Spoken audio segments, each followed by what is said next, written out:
కేంద్ర రాజకీయాల్లో ముఖ్యంగా జార్ఖండ్ సీఎం హేమంత్ సోరెన్ అయితే కనిపించకుండా ఎక్కడో ఉన్నారు అని తెలుస్తుంది. ఆయన ప్లేస్ లో ఇప్పుడు ఆయన వైఫ్ ని సీఎం ని చేయాలి అని చెప్పి కసరత్తు జరుగుతున్నట్లుగా కూడా తెలుస్తుంది. దానిపైన మీ విశ్లేషణ. యాక్చువల్లీ జార్ఖండ్ ముఖ్యమంత్రి హేమంత్ సోరెన్ ఆయన మనీ లాండరింగ్ కేసులో ఇరుక్కున్నారు. అవును సార్. ల్యాండ్ మాఫియా, ఈ రిజిస్ట్రేషన్ మార్పులు చేయటాలు, అట్లాగే ఆక్రమించుకోవటాలు, భూ ఆక్రమణలు, అట్లాగే కోల్ మైనింగ్, ఇతరత్ర మైనింగ్, వీటన్నిటిలోనూ ఆయన మీద బోల్డెన్ని కేసులు ఉన్నాయి. అందులో భాగంగా ఏంటంటే మనీ లాండరింగ్ వ్యవహారంలో ఈడీ ఇన్వాల్వ్ అయ్యి అతన్ని క్వశ్చన్ చేయాలని చూస్తున్నది. ఆల్రెడీ జనవరి 20వ తారీఖు ఒకసారి క్వశ్చన్ చేశారు. మళ్ళీ రమ్మంటుంటే ఆయన దాదాపు అబ్స్కాండింగ్ లాగా ప్రవర్తిస్తున్నారు, తప్పించు తిరుగుతున్నారు. జార్ఖండ్ లో ఒకసారి, ఢిల్లీలో ఒకసారి, ముఖ్యంగా 2-3 రోజుల నుంచి అయితే ఆయన 29 కానీ 31 కానీ మళ్ళీ రమ్మంటే ఆయన రావట్లేదు. చివరికి వీళ్ళే సరే నువ్వు ఎక్కడున్నావని చెప్పు, మేమే వస్తాం అంటున్నారు. అట్లా 20వ తారీఖు ఒకసారి వచ్చి ఎంక్వైరీ చేశారు. మళ్ళీ నేను ఇంటి దగ్గర అవైలబిలిటీలో ఉంటానన్నాడు.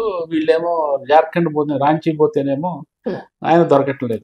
ఢిల్లీలో ఆయన BMW కారు ఒకటి, ఈ 2 కార్లు సీజ్ చేశారు, కొంత క్యాష్ సీజ్ చేశారు, 30-40 లక్షలు. కానీ మనిషి మాత్రం దొరకట్లా. తీరా ఇవాళ, ఇది నిన్న సాయంత్రం నిన్న రాత్రి వరకు జరిగింది, ఇవాళ వచ్చేసరికి ఆయన రాంచీలో ప్రత్యక్షమైనాడు. ఇక చివరికి ఈడీకి అరెస్ట్ చేసే అవకాశాలు అయితే చాలా స్పష్టంగా కనిపిస్తున్నాయి. వన్స్ అతను కనుక లొకేట్ చేస్తే అరెస్ట్ చేస్తారు. ఈ నేపథ్యంలో ఏంటంటే ఈ పొలిటికల్ గా ఎటువంటి సంక్షోభం రాకుండా ఉండటం కోసం తన వైఫ్ ని ఈ లెజిస్లేటివ్ పార్టీ లీడర్ గా ఎంపిక చేయించాలి అని ఆయన ఉద్దేశం. అందులో భాగంగానే వాడు తెల్లారేసరికి రాంచీ వచ్చి ఈ ఎమ్మెల్యేలతో మీట్ అయినారు.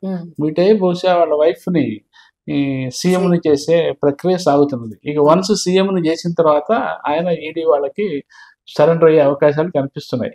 అది కూడా ఈ సాయంత్రానికి ఏదో ఒకటి తేలిపోతుంది.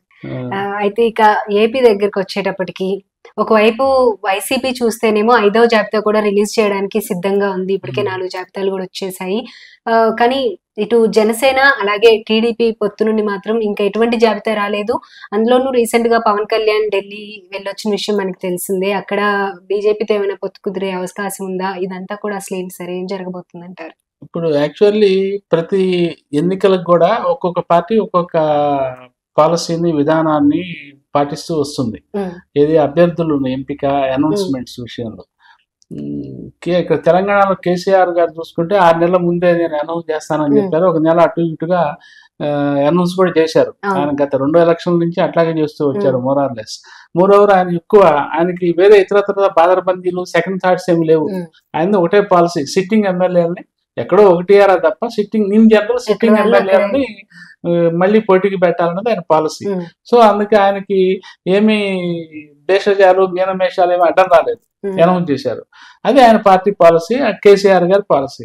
అట్లాగే ఇటు వచ్చేసరికి జగన్ గారు ఆయన ఆల్రెడీ ఇప్పటికి దాదాపు సగం సీట్ల మీద రివ్యూలు చేయటము, క్యాండిడేట్స్ ని మార్చటము, ఎంపికలు చేయటము, నిర్ణయాలు చేయటము, వాళ్ళకి చెప్పేసేయటము, ఇది డ్రాప్ అయిన వాళ్ళకి చెప్పటము, ఎంపికైన వాళ్ళకి కూడా చెప్పటము, వాళ్ళు వెళ్ళి నియోజకవర్గాల్లో పనులు చేసుకోవడం జరిగిపోతుంది. అది ఆయన పార్టీ పాలసీ. ఇక ఇటు వచ్చి చంద్రబాబు నాయుడు గారు వచ్చేసరికి ఆయన గత ఎన్నికలప్పుడు ఆయన సుదీర్ఘ రాజకీయ జీవితంలో పార్టీ ప్రెసిడెంట్ గా ఏ ఎన్నిక చూసినా కూడా ఆయన లాస్ట్ మినిట్ దాకా ఎక్సర్సైజ్ చేస్తూనే ఉంటారు. ఎందుకంటే అందులో రకరకాల సమస్యలు కూడా ఉంటాయి. ఇతరత్ర పార్టీల నుంచి వస్తున్న వాళ్ళు ఉంటారు. ఇప్పుడు ఇతర పార్టీలో టికెట్ రాని వాళ్ళు ఈ పార్టీకి రావడానికి ప్రయత్నించవచ్చు. ఆ వచ్చే వాళ్ళు ఇతర పార్టీకి పనికిరాని వాళ్ళు అయినప్పటికీ ఆయన పార్టీకి పనికి రావచ్చు, ఆయన ఎంపిక చేసుకున్న చోటుకి పనికి రావచ్చు. ఇట్లా రకరకాల రాజకీయ సమీకరణలు ఉంటాయి. కాబట్టి ఆయన ఈ అన్ని కోణాల్లో పరిశీలిస్తూ ఎవరెవరు వచ్చే అవకాశాలు ఉన్నాయి, ఎవరు వస్తే ఎక్కడ సీట్ ఇవ్వచ్చు అనేది ఆయన మైండ్ అయితే వర్కౌట్ చేస్తూనే ఉంటుంది, బేరీజ్ చేసుకుంటూనే ఉంటారు. కాకపోతే అఫిషియల్ గా ఎంపిక చేయలేరు. కానీ ఇప్పటికే ఆయన దగ్గర ఒక లిస్ట్ ఉందని, ఫైనల్ లిస్ట్ ఉందని. కిందసారి అయితే తెలంగాణ మన ఉమ్మడి ఏపీలో ఒక ఎలక్షన్స్ కి తటస్థులని ఒక పాలసీ తెచ్చారు. ఇప్పుడు తెలుగుదేశం నాయకులు, సీనియర్లు, జూనియర్లు వాళ్ళందరూ ఉంటారు. కొత్త వాళ్ళు వచ్చేవాళ్ళు చేరుతుంటారు. ఆయన మధ్య మార్గంగా తటస్థులు, న్యూట్రల్ గా ఉండే పర్సన్స్ ని సొసైటీ నుంచి తీసుకొచ్చి వాళ్ళకి టికెట్లు ఇచ్చారు. సో ఇట్లా ఆయన రకరకాల పద్ధతులు పాటిస్తూ వస్తున్నారు. Okay sir. సో ఇప్పుడు ఏంటంటే ఇక జనసేనతో పొత్తు అయిన తర్వాత న్యాచురల్ గా ఇంకొంచెం కాంప్లికేటెడ్ ఇష్యూగా ఉంటుంది. అవును. ఇది వాళ్ళకి ఎన్ని సీట్లు ఇవ్వాలి అసలు, ఫస్ట్ ఆఫ్ ఆల్ ఎన్ని సీట్లు ఇస్తే ఎక్కడెక్కడ ఇవ్వాలి ఏమి. సో వాళ్ళకి అక్కడ ఆ ప్లేస్ లో అప్రాప్రియేట్ క్యాండిడేట్ దొరకకపోతే తన పార్టీ నుంచి అటువైపుకి షిఫ్ట్ చేసి, ఇవి కూడా నడుస్తుంటాయి పాలిటిక్స్ లో, అవతల తన పార్టీ నుంచి జనసేనకి షిఫ్ట్ చేసి జనసేన టికెట్ మీద నిలబెట్టడం, ఈ ఆప్షన్స్ అన్ని రకరకాల పరిశీలనలు జరుగుతూ వస్తున్నాయి కూడా. సో మొత్తం మీద ఏంటంటే ఇప్పటికీ ఈ వైసీపీ నుంచి రాగలిగిన వాడు ఇంకెవరు ఉన్నారా అనేది ఒక బేరీజ్ చేసుకునే కసరత్తు అయితే జరుగుతున్నట్టు కనిపిస్తున్నది మనకు అందిన సమాచారాన్ని. ఇక ఓవరాల్ గా ఏంటంటే ఫిబ్రవరి 1st వీక్ లో ఒక ఉమ్మడి జాబితాని అనౌన్స్ చేస్తాము అని వాళ్ళు తెలుగుదేశం పార్టీ వాళ్ళు ఫేదర్స్ వదులుతున్నారు. అంటే ఇప్పటికే కొంచెం తెలుగుదేశంలోనూ జనసేనలో కూడా కొంచెం రంబ్లింగ్స్ మొదలైనాయి, గొడవలు మొదలైనాయి. ఏంటి, ఆయన ఏమో ఒక 2 సీట్లు ముందు చంద్రబాబు నాయుడు గారు అనౌన్స్ చేయటం, దానికి ఈయన ఒక 2 సీట్లు అనౌన్స్ చేయటము, దీంతో ఏంటంటే క్యాడర్ లో ఒక రకమైన హీట్ మొదలైంది. మొదలయ్యేసరికి ఇక అధినాయకులు గుర్తించారు సమస్య తీవ్రతని. సో ఎంతోసేపు నానబెట్టడం కరెక్ట్ కాదు, ముందర ఒక పాలసీ డెసిషన్ తీసుకోవాలి, అనౌన్స్మెంట్ అయితే చేయాలి అని ఒక నిర్ణయానికి వచ్చారు. అందులో భాగంగానే బహుశా ఈ రానున్న 1-2 రోజుల్లో ఇద్దరు ఇప్పుడు హైదరాబాద్ లోనే ఉన్నారు, పవన్ కళ్యాణ్ గారు చంద్రబాబు నాయుడు గారు కూడా. బహుశా 1-2 రోజుల్లో హైదరాబాద్ లో మళ్ళీ మీట్ అయ్యి ఆ ఫైనల్ స్ట్రాటజీ ఏముందో దాన్ని లేఅవుట్ చేస్తారు అని చెప్పి చెప్తున్నారు. సో దాన్ని బట్టి 4-5 తేదీల్లో తెలుగుదేశం జాబితా లేకపోతే ఉమ్మడి జాబితా ఒకటి అనౌన్స్ చేయొచ్చు.